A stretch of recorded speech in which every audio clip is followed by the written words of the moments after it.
করবেন। আর বাংলায়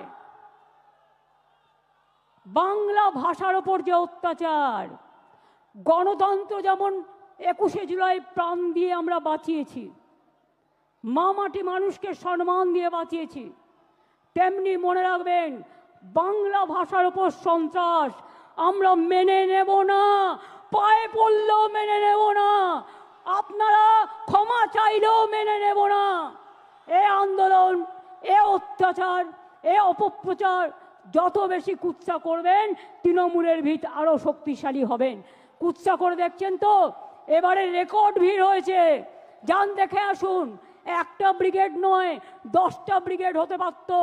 রেড রোডে একটা ব্রিগেড হয়ে গেছে, পেছন দিকে আর একটা ব্রিগেড হয়ে গেছে, আর এখানে ওই ডরিনা ক্রসিং পর্যন্ত দেখুন, মানুষের মাথা ছাড়া আর কিছু দেখা যাচ্ছে না। আর এই দিনে আমাদের শপথ হলো ভাষা রক্ষার শপথ। জীবন দিতে রাজি আছি, ভাষার ওপর সন্ত্রাস মানব না, বিভেদ মানব না, অনৈক্য মানব না। স্বামী বিবেকানন্দ মানব, রামকৃষ্ণ মানব, রবীন্দ্রনাথ মানব, বিদ্যাসাগর মানব, রবীন্দ্রনাথ মানব, নজরুল মানব, আম্বেদকর মানব, গান্ধীজি মানব, নেতাজি মানব। আর তৃণমূলের দর্শন বিজেপি বাম বিসর্জন, তৃণমূলের দর্শন বিজেপি বাম বিসর্জন।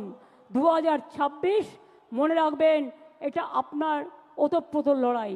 আর বিজেপি আজ সিঙ্গেল মেজরিটিও নেই, দুজনের সাপোর্ট নিয়ে ভোটার লিস্ট থেকে নাম কেটে দিয়ে মহারাষ্ট্রে জোর করে হারিয়েছে। महाराष्ट्र में आप जोर करके चुनाव कमीशन को देके हराया। आप ऐसा ही काम किया जो आप ऐसा करके सब जगह में हराया। दिल्ली में भी हराया, बिहार में भी 40 लाख लोगों को नाम निकाल दिया, बंगाल में भी आपका टारगेट है। आपका टारगेट हम लोगों को पता है। अगर आपका टारगेट है बांग्ला भाषा बात करने से उसको निकाल देना, तो हमारा टारगेट है जनता का अदालत में आपको भी जवाबदेही करना है, आपको भी। ये हम छोड़ेंगे नहीं, हम लड़ने का है, लड़ते हैं, हम जिंदगी कुर्बानी देते हैं, हम आजादी का लड़ाई लड़े, हम जिंदगी लेके लड़ाई लड़े, हम सिंगूर का लड़ाई लड़े, हम नंदीग्राम का लड़ाई लड़े, हम 21 जुलाई का लड़ाई लड़े।